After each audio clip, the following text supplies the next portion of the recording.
ladies and gentlemen, and welcome once again to the CD Racoola Show. Today's show is going to be absolutely electrifying because we're going to take a look at the 1935 film Bride of Frankenstein.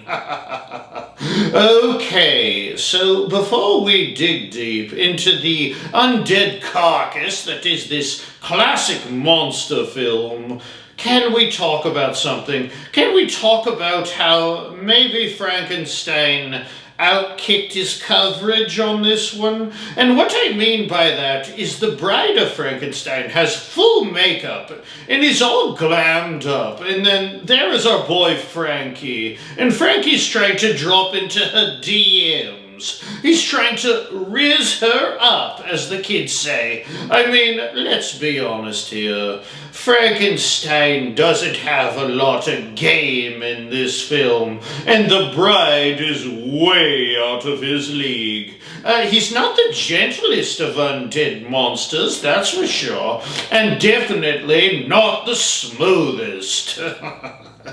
Oh, he's not exactly the most handsome either, we can say that. He's really giving me Sloth from the Goonies vibes in this film, that's for sure. Oh, Baby Ruth! That's the real story with this film. Frankenstein needs some tips. Anyone out there in YouTube land have any good pickup lines for Frankenstein that he might have used to get his bride to go home with him to his cave or castle or whatever? Let's turn this Frankenstein into Frankie Sinatra, shall we? It's up to us. Give the guy a hand. Oh, I have used a pickup line before in the past, and it works 10% of the time. It goes a little something like this. Let's make a deal. I won't rip your still beating heart out of your chest if you don't break mine. Oh, not that I have to use many pickup lines, not with my boyish good looks and charm. Anywho, on with this film. There's a lot to unpack here, lots of stuff going on. The beginning sees Mary Shelley, the real-life author of Frankenstein, sitting in a parlor and telling two dudes the tale of the sequel to Frankenstein. It picks up right where the original left off, with the townsfolk with their pitchforks burning the windmill, with Frankenstein launching poor Dr. Henry Frankenstein off the windmill. I mean, he really threw him. The monster threw Doc Frankenstein like he was made of paper mache or something. Amazingly and unbelievably, the doctor lives through that, since he fell like 10 stories and smashed his back on the windmill. But whatever, it's fiction. On with the show. The monster lives on as well, as he falls into some water underneath the house, surviving the fire. Frankenstein proceeds to wander around the country in a quite the murderous rage, because everyone is scared to death of him. I mean, obviously they are.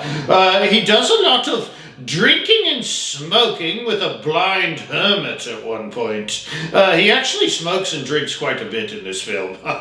Little gin and juice for Frankie. Dr. Pretorius is the film's main villain, and quite honestly, he is creepier than Frankenstein could ever hope to be.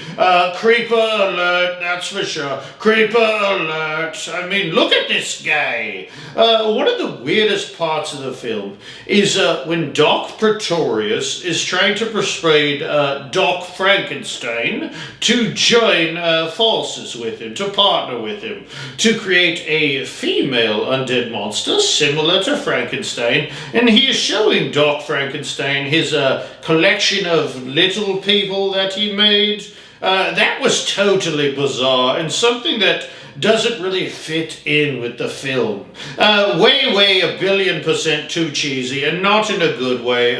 Like, come on, bro, this isn't Gulliver's Travels with the Lilliputians or whatever. Just weird to put that into the movie, I thought. One of the strange parts of this film, if you haven't seen it, and spoilers are a-comin', get ready, but the actual bride of Frankenstein doesn't really make her appearance till the very tail end of the film, and she is almost immediately blown to bits. Like, she is no means a big part of this film. You would think with the name being Bride of Frankenstein, you may occasionally see her. Oh, I would be remiss if I didn't give a quick shout-out to the actress who played the Bride of Frankenstein, the lovely Elsa Lanchester. Elsa was in the 1971 film Willard, by the way. Oh.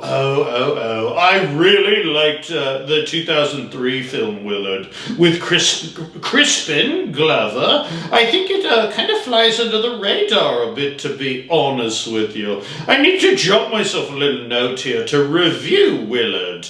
Note to self. Review the 2003 film Willard and kick Dr. Jekyll out of the spare bedroom. Keeps inviting his friend Mr. Hyde over, and he's been causing all kinds of mayhem in the house. Oh, he is annoying, that Mr. Hyde, and loud. I like my house as quiet as the dead. Oh, I would be a real doofus, though, if I ended this episode without at least mentioning one of my goats of horror, Bela Lugosi, whom, of course, plays our boy Frankie. All in all, did I think this film scary?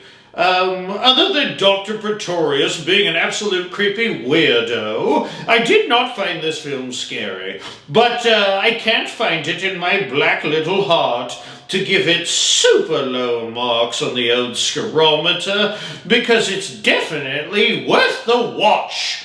I would like to thank you for joining me here on the CD Racoola Show, and if you could shock yourself to life and hit that red subscribe button, I would be most grateful. Please, just do it for me. Please join me here next episode of the show when I review the 1999 film Sleepy Hollow. Oh boy, Johnny Depp is in that. Oh, goody. So, till next time, my little blood bags out there in YouTube land, let us raise a glass to gods and monsters.